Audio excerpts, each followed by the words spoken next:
I'm getting emotional.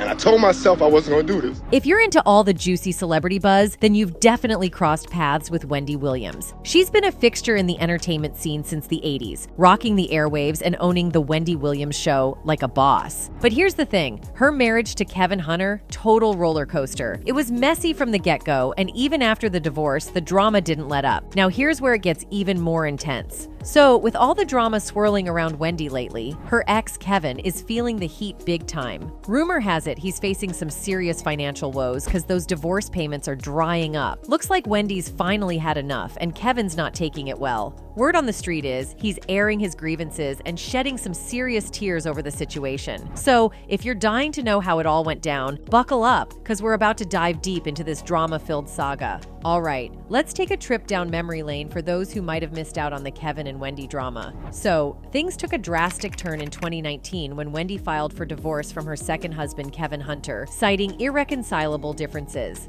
In a statement to the publication, a rep for the TV personality said, "Thank you to everyone for respecting the family's privacy during this time. Kevin is supportive of Wendy, and they are working through this process together." While Williams refrained from listing infidelity in her legal filing, she later confirmed that the reason behind the divorce was due to Hunter's love child with his longtime mistress. "My husband was about to have a baby, and I knew that I was about to divorce," she told the New York Times Magazine. After nearly a year of legal negotiations, the pair's divorce was finalized in January 2020. While their relationship and subsequent breakup made massive headlines, details regarding their divorce settlement were shockingly kept under wraps, aside from a few details. Now, according to documents obtained by Page 6, no alimony for Hunter, but they did decide to split the profits from their crib in Livingston, New Jersey. Wendy even tossed Kevin a cool $250,000 to help him with his relocation hustle. Plus, he waved goodbye to his shares in their production company, scoring some mystery lump sum and a severance package on the side. Lastly, Williams agreed to hold on to a new $1 million life insurance policy that would go directly to Hunter if she were to pass away. So, right after their divorce was a wrap, Wendy Williams hit up The Tonight Show and spilled the beans to Jimmy Fallon about how pumped she was for the future. "After 9 months, yes, I am fully divorced. A door has closed in old life. The new chapter has been so lovely," she explained. Williams added that she had no regrets about her second marriage ending, stating, "It was 25 years. I don't regret, but sometimes people move on with their lives." After 9 months, yes, I am fully divorced. A door has closed in old life. The new chapter has been so lovely. Yeah, I'm not mad. You know, it was 25 years. I don't regret.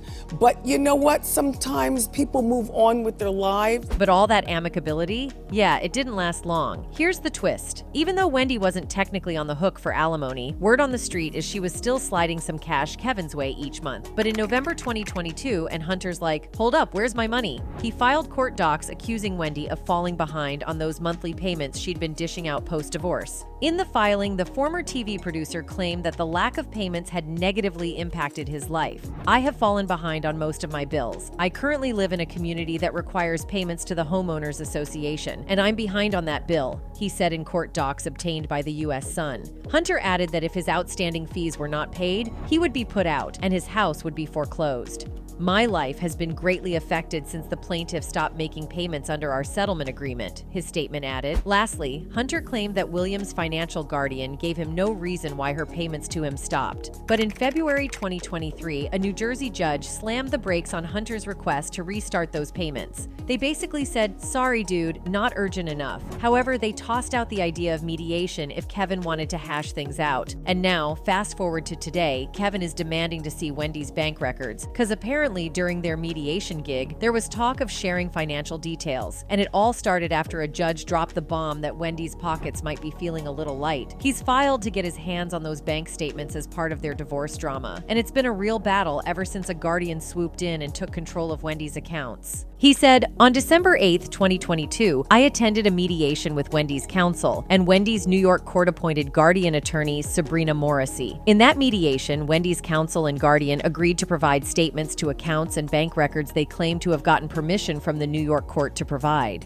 However, Kevin said despite supposed assurances from his ex's guardian and her attorney that they would provide him with Wendy's bank records, they never materialized. By December 19th, after reportedly failing to get any further correspondence from Wendy's team, team, Kevin said he emailed the mediator and copied all parties addressing lack of transparency and bad faith in their lack of candor in mediation. He said he continued reaching out without further communication from Wendy's team regarding his request for his ex's financial records when finally on February 8, 2023, a letter was received from Wendy's counsel stating that the Guardian was only providing bank statements for the months of November and December of 2022. Kevin claimed that the offer to review the 2 months of Wendy's bank statements also had other stipulations attached that were not previously discussed or agreed to. The letter further stated that I could only review the documents in the mediator's office. This was not the agreement. The agreement was from all the records from the date of dissolution until current. Kevin has essentially reopened their divorce case in court after out-of-court mediation yielded no results. According to him, he had severance payments being made to him based off his marital settlement agreement with Wendy. He claimed those payments suddenly ceased in January 2022 when Wendy's bank, Wells Fargo, locked her out of her accounts, and they suggested a guardianship hearing. Now, Kevin might be catching flack from some folks who think he's adding to Wendy's mess, but he's not the only one with complaints. Even Wendy's own family is speaking up about this whole legal guardianship mess. They're saying it's gotten so bad that they can't even reach out and connect with her anymore. So since May 2022, Wendy has been living under this legal guardianship deal that's got folks talking. Basically, this guardian's calling the shots when it comes to Wendy's finances and health, and she's been tucked away in some mystery facility for the past 10 months dealing with cognitive issues. Now, here's where it gets a bit murky. Wendy's family is saying this court-appointed guardian is the only one with direct access to her. They can't just pick up the phone and give her a ring. She has to be the one to call them. Any kind of contact with her since she's been there?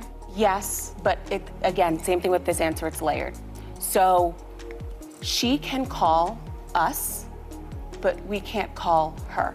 How did she go from this aunt or sister that we love and is healthy 1 minute to this person who's in and out of the hospital? Williams' sister Wanda Finney asks in this week's People Cover story, how is that system better than the system the family could put in place? I don't know. I do know that this system is broken. I hope that at some point Wendy becomes strong enough where she can speak on her own behalf. And all of this started after Wells Fargo put a freeze on her accounts back in 2022. Apparently, her financial advisor was raising concerns about her mental state, and that's when the bank decided to step in. In January 2022, Wells Fargo took things up a notch and got a New York court involved, putting Wendy under a temporary financial guardianship. Word on the street is they were worried she might be vulnerable to financial exploitation because of her cognitive issues. But here's the kicker. Wells Fargo is saying they did everything by the book, and any claims against them have been tossed out. Now, when this guardian swooped in back in May 2022, Wendy's family says they were totally left in the dark about what was going on. The court papers got sealed up tight, leaving everyone scratching their heads and wondering what the heck happened behind closed doors. All I know is that Wendy and her team walked into the courtroom one way, and they walked out, and the family is completely excluded, says Wanda. Just a month after this guardian swooped in, Wendy made headlines when she was caught on camera passed out drunk at a fancy Louis Vuitton store. She tried to get back on track by checking into a wellness facility for a couple of months starting in September 2022, but come March, things took another nosedive. Her manager and jeweler spilled the tea in the documentary, saying she was looking disheveled and dead set on hitting the bottle again, especially after a trip to LA. I think the film is a great illustration of what, in this one particular case, life looked like for someone that was under a guardianship, says Where is Wendy Williams? Executive producer Mark Ford. Just because you're under a guardianship doesn't mean that you're getting 24/7 care, and I think just leaving someone in their apartment isn't care. When we got to know Wendy's family, it was clear to us this was a nice family, and the question remained in our minds, why is the family not able to be a part of Wendy's life? Why is the family not able to serve as her guardian? I still don't fully have those answers. Now, here's where it gets really frustrating. The documentary crew tried reaching out to this guardian to get some answers, but they got the cold shoulder every single time. So we weren't able to really ask the questions that we would have loved to have asked, like, what's going on here on a daily basis? And why is there no food in Wendy's apartment, for example?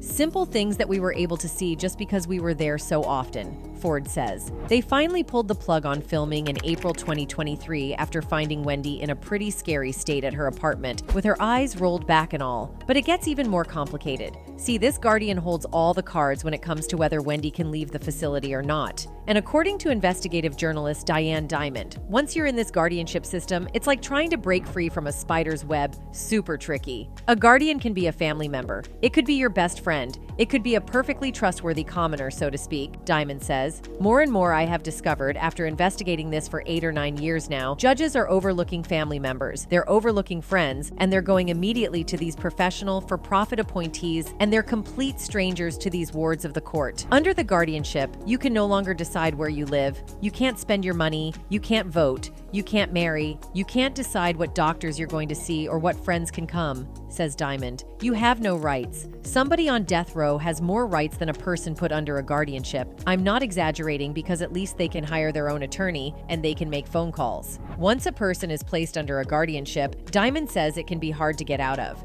I frankly worry that Wendy will never get out of guardianship because when a judge establishes a guardianship, it is most often for life, she says. If we were a society that really cared about protecting at-risk people, vulnerable people, then tell me why there's so many people sleeping out on the streets in New York City, Los Angeles, Dallas, Baltimore, Detroit, Chicago. We only seem to care about putting people who've got some money in guardianships, and Wendy Williams has got money. Wendy's family's been fighting tooth and nail to change this situation, and they want the world to know it's not about her money. We would take responsibility with regard to guardianship and personal needs to ensure that she was healthy. I'm not talking about her money. They've been accused of being after her cash, but Wendy's son, Kevin Hunter Jr., is setting the record straight. In the upcoming documentary, he's making it crystal clear that he's never taken a penny without Wendy's say-so.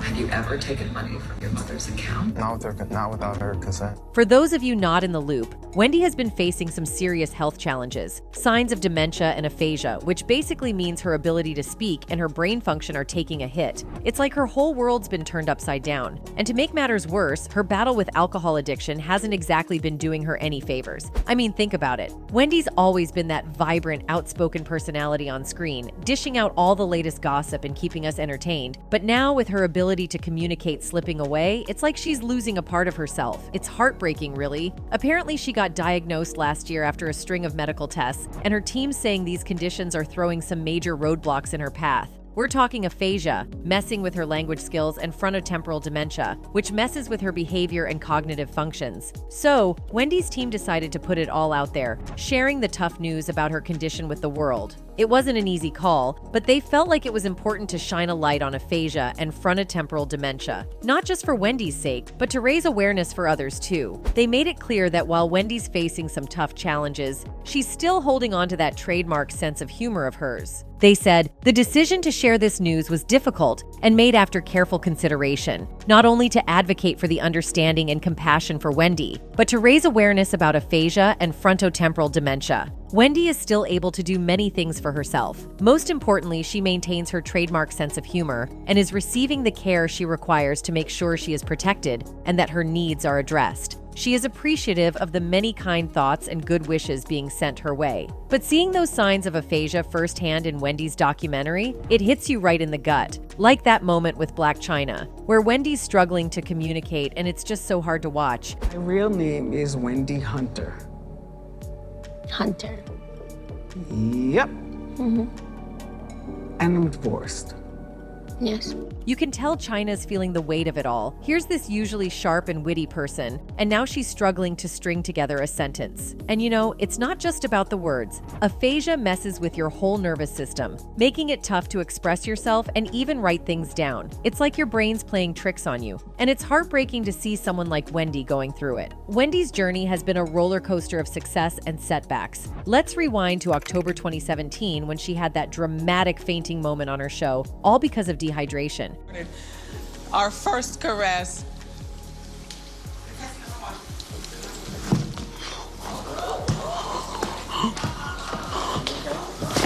From then on, her personal life became headline news for a solid 2 years, thanks to a mix of health issues and her relationship saga with Hunter. In February 2018, Wendy dropped the bombshell. She's got Graves' disease, causing hyperthyroidism. And guess what? This wasn't a recent diagnosis. She's been battling these conditions for nearly 2 decades. The pressure behind her eyes sometimes gives them a distinct look, and she rocks wigs in public because her thyroid situation has thinned out her natural hair. But wait, there's more. Wendy accidentally fractured her shoulder in December 2018. Like, can this woman catch a break? week. In March 2019, she revealed she'd been living in a sober house for a hot minute and dealing with vertigo. And just when you thought that was enough, later that year, she shared that she got hit with lymphedema, a condition causing swelling in her ankles. All these health challenges forced Wendy to take several breaks from hosting her show. We're talking 3 weeks in 2018 and a whopping 6 weeks in 2019. And if you thought her personal life was on cruise control, think again.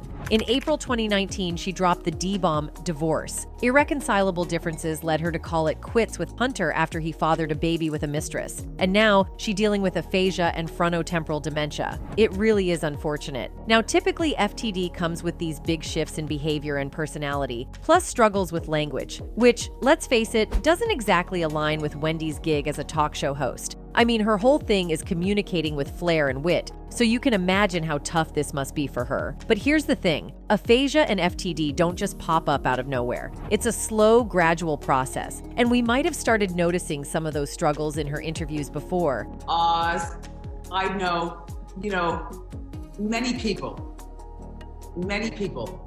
Dr. Oz, by the way, you know Dr. Oz? Of course, yeah.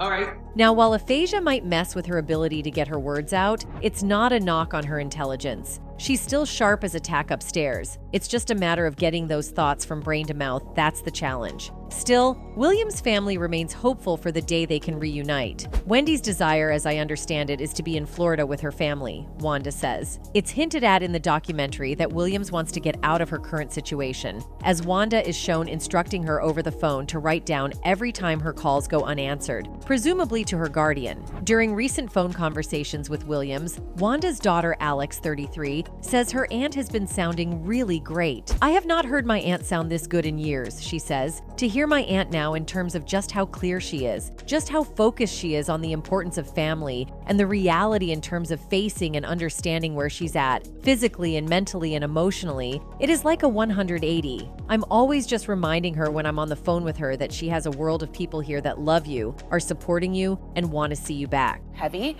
but she's sounds really good. I haven't seen her, but we are able to have full conversations. She's excited about her future. Now, amidst all the chaos, let's take a second to remember all the awesome stuff Wendy pulled off before things went off the rail. Wendy Williams, born on July 18, 1964, in Asbury Park, New Jersey, rocked the scene as an American talk show host, producer, and author. She kicked off her journey in radio and later switched gears to daytime television with The Wendy Williams Show in 2008, riding high on the fame from her radio show, The Wendy Williams Experience. Wendy's claim to fame includes her no-nonsense interviews with celebrities and her unfiltered commentary. Back in the day, Wendy hit the books at Northeastern University in Boston, scoring her bachelor's degree in communications in 1986. She initially made waves in radio down in St. Croix, U.S. Virgin Islands, before making her way back to the mainland. Come the mid-1990s, she was a well-known radio DJ in New York City, spinning hip-hop tunes and fearlessly grilling music celebs. So, in 1998, things took a turn when Wendy got the boot, and some say it might have been because of her bold and outspoken style. She then had a stint in Philadelphia before making a grand return to the Big Apple, where she struck gold with her nationally famous daily radio gig, The Wendy Williams Experience. Wendy became the talk of the town, dishing out tough, no-holds-barred chatter and spilling the beans on her own life, from battling addiction to sharing details about plastic surgery and fertility struggles. Fast forward to 2008, and Wendy made a splash on the TV scene with The Wendy Williams Show, giving it a test run. The show became a hub for celebrity interviews, juicy gossip, advice sessions, and candid talks about sex and relationships. With her signature confrontational style that won over 12 million radio listeners, Wendy grilled her guests, sometimes sparing no punches. By the end of 2008, she wrapped up her radio gig, but her TV show kept soaring. Fox Television saw the magic and picked up The Wendy Williams Show for a full season in 2009. Plus, BT jumped on board, broadcasting the show at night. By 2010, Wendy Williams had solidified her spot as one of the top female hosts in the daytime TV game. In 2011, Wendy and her husband, Kevin Hunter, stepped into the game show world as executive producers for Love Triangle. And guess what? Wendy took on the hosting duties too.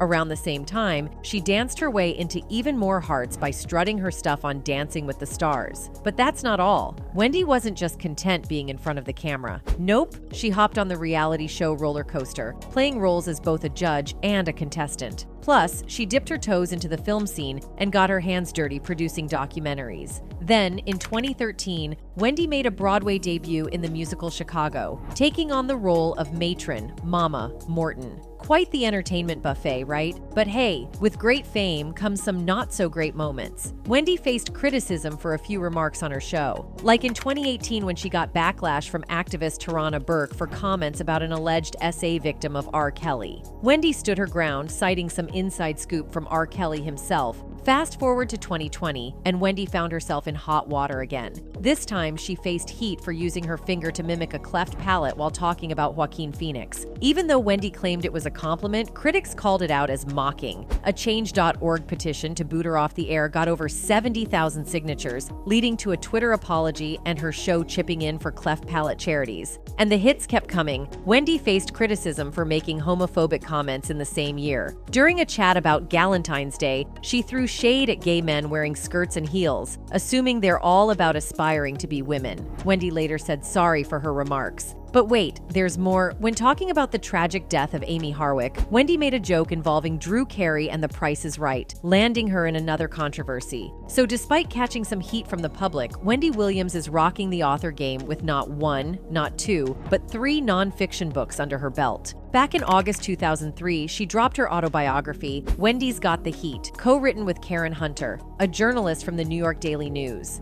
This book spilled the tea on Wendy's life journey, from childhood struggles to dealing with addiction and navigating marriages. And get this, it made its grand entrance at number 9 on the New York Times bestseller list for nonfiction. But Wendy didn't stop there. A month before her second book, The Wendy Williams Experience, hit the shelves in August 2004, her autobiography got a paperback reprint. The second book, a juicy mix of celebrity gossip and interviews, added more flavor to Wendy's authorial repertoire. Then, in May 2013, Wendy decided to drop some wisdom on us with her advice book, Ask Wendy. Besides conquering the nonfiction world, she also flexed her creative muscles with fiction. Wendy penned a trilogy about the life and career of Radio Shock jock Ritz Harper, co-authoring the first 2 novels with Karen Hunter and the third with Zandra Hughes. Media outlets even drew parallels between Ritz Harper and Wendy herself. In 2014, Wendy took a creative detour and ventured into the world of romance novels with Hold Me in Contempt, co-authored with an English professor ghostwriter. It's pretty sad seeing what Wendy's dealing with, and it's got some folks fired up that while she's going through all this, Hunter's still out there chasing after her cash and looking out for his own selfish interests. But I want to know what you think of all this. Let us know in the comments below, and we'll catch you in the next video.